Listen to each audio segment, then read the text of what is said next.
I still remember the morning I was supposed to pick up my wedding suit. 3 weeks until the big day. 4 years of loving Megan.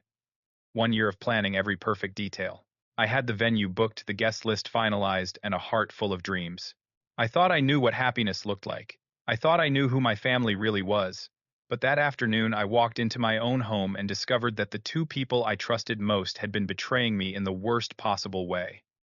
Before we dive into this story, let me know where you are watching from in the comments below. If you believe in loyalty and standing up for yourself, hit that like button and subscribe to the channel. Have you ever trusted someone completely only to discover they betrayed you in a way you never imagined? Stay with me through this journey, because the ending might just surprise you. My name is Julian, and at 30 years old, I thought I had built a pretty solid life for myself. I worked as a software engineer at a tech company in Austin, Texas. 7 years of grinding late nights, debugging code, and proving myself had finally paid off. 6 months before this story began, I got promoted to senior engineer. The salary bump meant I could finally afford to buy my own place, a modest two-bedroom apartment on the east side of town that I was proud to call home. Then, there was Megan. I met her 4 years ago at a colleague's birthday party.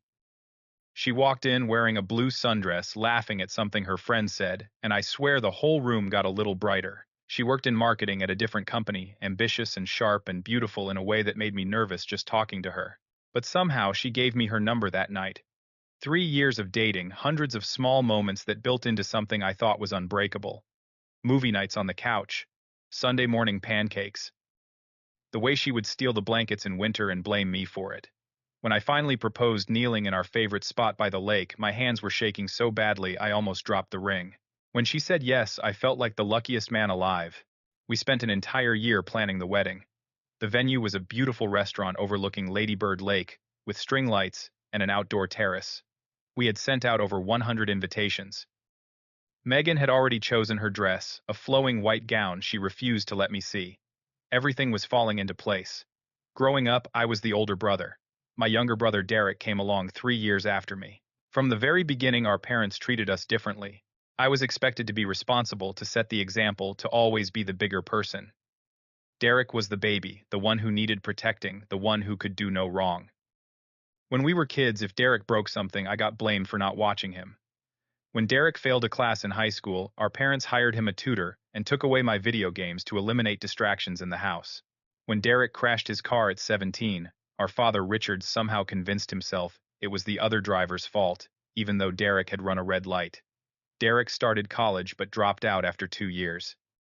He bounced from job to job, never lasting more than a few months anywhere. Too much authority, too boring, not enough pay. There was always an excuse, and our parents always accepted it. At 27 years old, my brother was still living off handouts from our mother and father, still waiting for his big break that never seemed to come. I tried to help him. Twice I used my connections to get him interviews at decent companies. Both times he quit within weeks. I lent him money more times than I can count, small amounts at first, then larger sums that never got repaid. Each time I told myself he was my brother, that family helps family. Derek met Megan about 2 years ago at my 30th birthday party. He was polite, charming, even telling her how lucky I was to have found someone like her. I thought nothing of it. Why would I? He was my brother. She was my future wife. Looking back now, I realize I missed so many signs. About 2 months before the wedding, Megan started acting differently. Her phone became her constant companion, always face down on the table, always silenced. When I asked who she was texting, she would say it was work stuff, deadlines, and campaigns that needed her attention. She started coming home later from the office. Not by hours, just 30 minutes here, 45 minutes there. Enough to notice, not enough to question. Once I walked into the living room and saw her smiling at her phone, that soft, private smile I thought she only had for me. When she noticed me, she locked the screen so fast it made me flinch. I told myself I was being paranoid. Wedding stress, I reasoned. We were both under pressure. It was normal for things to feel a little off when you were about to make the biggest commitment of your life. Then there was Derek. My brother suddenly became very interested in my schedule. When are you working late this week? Got any business trips coming up? Just making conversation, I thought. Just my little brother trying to be involved in my life for once. One evening, I came home earlier than expected. A meeting got canceled, and I decided to surprise Megan with takeout from her favorite Thai place. When I pulled into the parking garage, I noticed Derek's car parked in a visitor spot. Strange, but not alarming. Maybe he was finally coming by to return some of the money he owed me. But when I got upstairs, the apartment was empty. No Derek, no Megan, just silence. I texted my brother asking if he had stopped by. He replied an hour later saying he had driven past but nobody was home, so he left. I let it go. I always let things go. That was my role in this family, the responsible one, the one who kept the peace, the one who swallowed his doubts and smiled through the discomfort. 3 weeks before my wedding, I was still playing that part. I had no idea how drastically that was about to change. The day everything fell apart started like any other Tuesday. I woke up next to Megan, kissed her goodbye as she left for work, and headed to the office. My fitting appointment was scheduled for 2 in the afternoon, so I planned to leave work around 1 and head straight to the tailor. But the morning went faster than expected. I finished my tasks early and decided to swing by the apartment first to grab a different pair of shoes, something more comfortable for standing during the fitting. It was just past noon when I pulled into the parking garage. Derek's car was there again. This time parked right next to Megan's spot.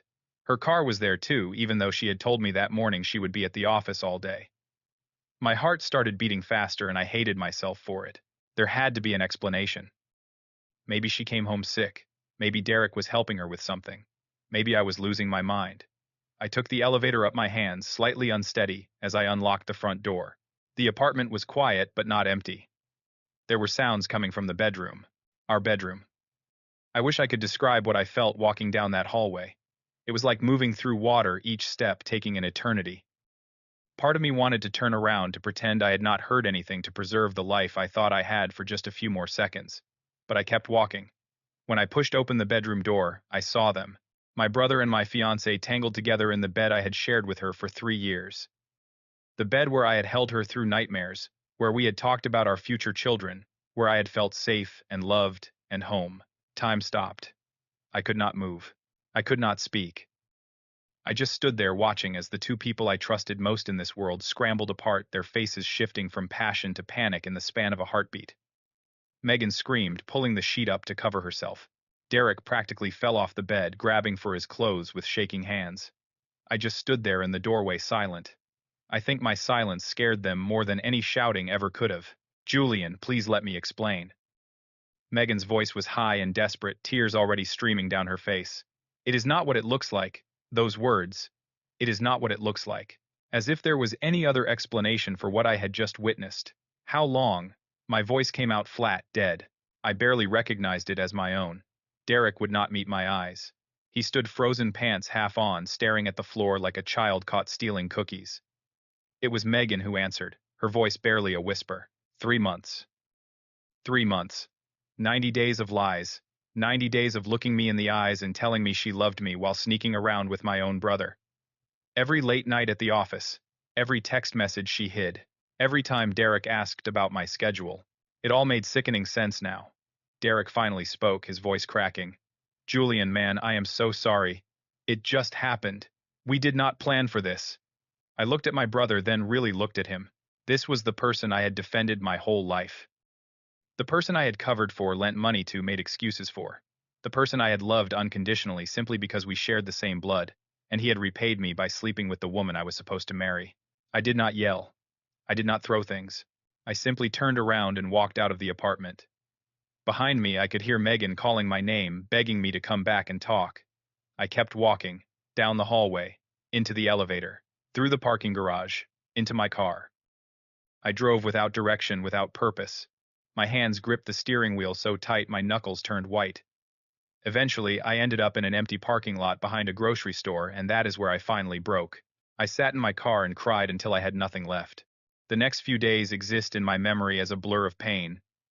I called in sick to work, unable to face the world. I could not go back to the apartment, so I showed up at my best friend Marcus's door with nothing but the clothes on my back. He took one look at my face and let me in without a single question. Marcus had been my roommate in college, the kind of friend who showed up when it mattered. He gave me his spare bedroom and space to fall apart. He brought me food I barely touched and sat with me in silence when words felt impossible.